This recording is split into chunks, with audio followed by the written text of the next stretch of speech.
Good evening. तो आज के शुरू करा जाक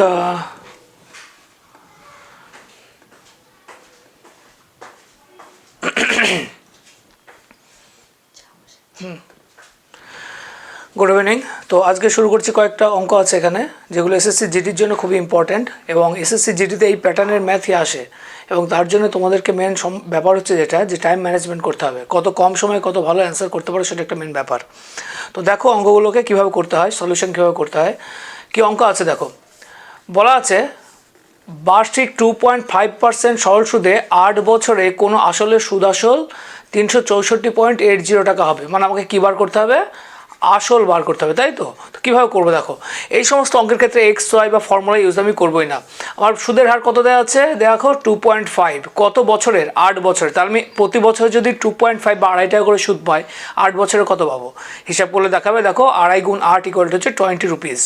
গুণটা কীভাবে করলাম, কিচ্ছু ব্যাপার না, 20 ভেবে নেবো আমি দশমিক নেই, 25 গুণ 8 200 হয়, একটা দশমিক উঠিয়ে দেবো, তাহলে অনলি কত হবে 20। এটা কখন হবে, যদি কিনা আমার কাছে আসল হয় 100 টাকা, তবে আমি সুদ পাবো হচ্ছে 20 টাকা।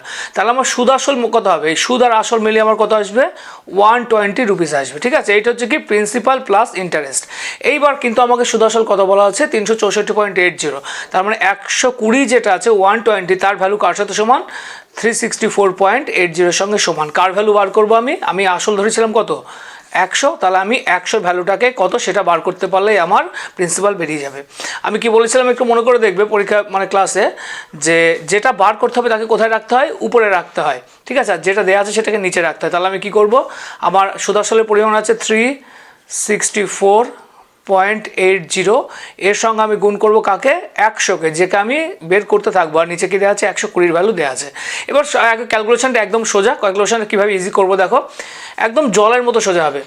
যেহেতু দুটো শূন্য আছে এখানে, তাহলে এখানে দশমিকটা আমি উঠিয়ে দিতে পারি। ঠিক আছে, একটা শূন্য কেটে গেলে এবার 12 দিয়ে এটাকে কাটবো। দেখো 12 3 36, 0 12 4 48, তাহলে কত আসলো উত্তর 304 টাকা। তাহলে আমার আসলের পরিমাণ 304, উত্তর হয়ে যাবে এ। এবং একদম এইভাবে করবে। এখন যখন মুখে করবে অঙ্কটাকে কীভাবে করবে, 2.5 রুপিস আছে দেয়া, তাহলে 2.5 রুপিস হচ্ছে পার ইয়ার, 8 বছর কত হবে 20 টাকা। তাহলে আমার কাছে আসল ছিল হচ্ছে 100, আর 20 টাকা আমি সুদ, 120 টাকা সুদ আসল। 120 ভ্যালু কার সাথে সমান, এই যে যেটা আমার দেওয়া আছে এর সঙ্গে সমান। তাহলে এবার 100 ভ্যালু বার করবো, সিম্পল অঙ্ক। নেক্সট দেখো বলা আছে কি, এই একটা ট্রেন যাচ্ছে, একটু ডিটেলসে বুঝিয়ে দিই তাহলে সুবিধা হবে। 135 মিটার লম্বা, ঠিক আছে। বিপরীত দিক থেকে আর একটা ট্রেন আসছে, সেটা কি বলেছে 225 মিটার লম্বা। যখন একে অপরকে অতিক্রম করবে, তার মানে কি দুজনের দৈর্ঘ্য অতিক্রম করবে, তাহলে এখানে মোট ডিস্টেন্সটা আমাকে বার করে নিতে হবে। সেটা কত রাখো, 135 225 হচ্ছে কত 360 মিটার। তাহলে আমাকে টোটাল ডিস্টেন্স অতিক্রম করতে হবে, সেটা কি 360 মিটার। গতিবেগ কী দেওয়া আছে, প্রথম ট্রেনের গতিবেগ দেওয়া আছে 54 kmph, আর দ্বিতীয়টা দেওয়া আছে 36 kmph। ঠিক আছে, যেহেতু বিপরীত দিক থেকে এরকম আসছে, তাহলে আপেক্ষিক বেগ যোগ হবে। আপেক্ষিক বেগ কত সেটা বের করলাম, রিলেটিভ ভেলোসিটি যেটাকে বলি, যোগ করে আসে 90 kmph। এটাকে মিটার পার সেকেন্ড করব। কিলোমিটার পার আওয়ার দেওয়া আছে, মিটার পার সেকেন্ড যদি আমাকে করতে হয় কী দিয়ে গুণ করবো, 5/18 দিয়ে গুণ করে দেবো। কত আসে দেখো 18 5 90, তাহলে 25 মিটার পার সেকেন্ড। তাহলে কী দাঁড়াচ্ছে 25 মিটার পার সেকেন্ড বেগ নিয়ে আমাকে কত ডিস্টেন্স যেতে হবে 360 মিটার। তাহলে আমার টাইম কত লাগবে, টাইম বা সময় ইকুয়াল টু 360/25। ঠিক আছে, দেখো প্রথমে কী করবো, এটাকে 5 দিয়ে কেটে দেবো, 5 নিচে, 5 সাথে 35, 5 2 কত হলো 72/5। 72/5কে আমি কি লিখতে পারি, অত ক্যালকুলেশন মাথায় ক্যালকুলেশন হবে। 72/5কে আমি লিখতে পারি কি 144/10, কারণ নিচে যদি 10 থাকে আমার ভাগ করার সবচেয়ে সুবিধা হয়। তাহলে কত পাবো 14.4 সেকেন্ড। তাহলে উত্তর হয়ে যাবে এ উত্তর। ঠিক আছে, এগুলো সব এসএসসি জিডি লেভেলের অঙ্ক। তারপরে দেখো এই ধরনের অঙ্ক কিন্তু পরীক্ষায় দেয় এবং এসএসজিডিতে আসে। ক্রয় মূল্য এবং বিক্রয় মূল্যের অনুপাত কত দেওয়া আছে, H/B। যদি BA 250% হয়, ক্রয় মূল্যের উপর লাভের শতকরা হার কত। সাধারণত লাভ ক্ষতি ক্রয় মূল্য বা সিপির উপরে হয়। এই লাইনটা খুব ইম্পর্টেন্ট, BA 250%, এই কথার অর্থ কি B/A ইকুয়াল টু 250/100।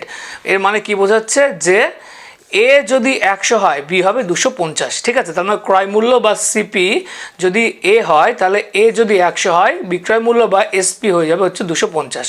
তাহলে প্রফিট কত আসছে, লাভ 250 - 100 ইকুয়াল হচ্ছে 150।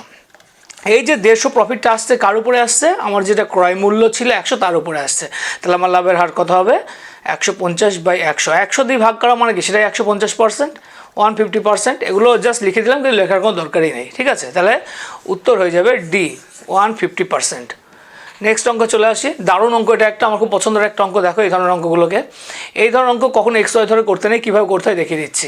18 লিটার দুধে এবং ওয়াটারের, মানে 18 লিটার দুধ এবং জলের মিশ্রণে দুধের পরিমাণ 80%। যদি নতুন মিশ্রণে দুধের পরিমাণ 60% করতে হয়, কত লিটার ওয়াটার যোগ করব। এখানে না আমি অ্যালিগেশন করব, না আমি XY ধরবো। কীভাবে করবো দেখে নাও।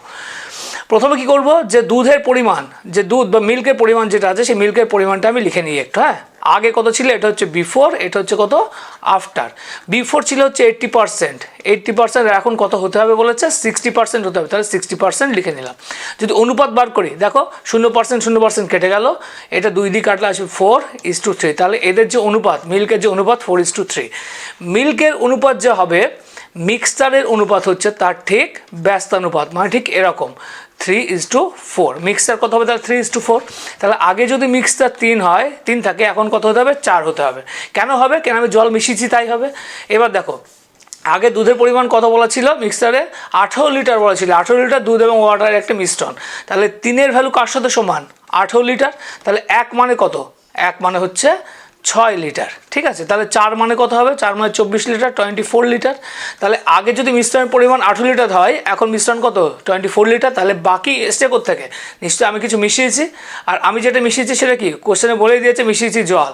তাহলে 18 থেকে করতে গেলে বাদ দিলে কত আছে 6 লিটার। তাহলে উত্তর হয়ে যাবে আমার 6 লিটার জল বসিয়েছিলাম, উত্তর হচ্ছে বি। এই ছিল 4টে অঙ্ক। কেমন লাগলো অবশ্যই জানিও। তো SSC GD লেভেল অঙ্ক অনেকটাই ভালো আসে, এবং এই ধরনের অঙ্কগুলো টাইম ম্যানেজমেন্ট করে করতে হবে, কারণ 60 মিনিটে তোমাকে 80টা কোশ্চেনের অ্যান্সার করতে হবে। এদিকে যদি ম্যানেজমেন্ট করে ম্যাথগুলোকে সহজে কমপ্লিট করতে পারো, বাকিগুলো ইজিলি হয়ে যাবে। স্কোর টার্গেট রাখতে হবে সবসময় 100+, মিনিমাম 100+, ঠিক আছে। তো এই পর্যন্তই।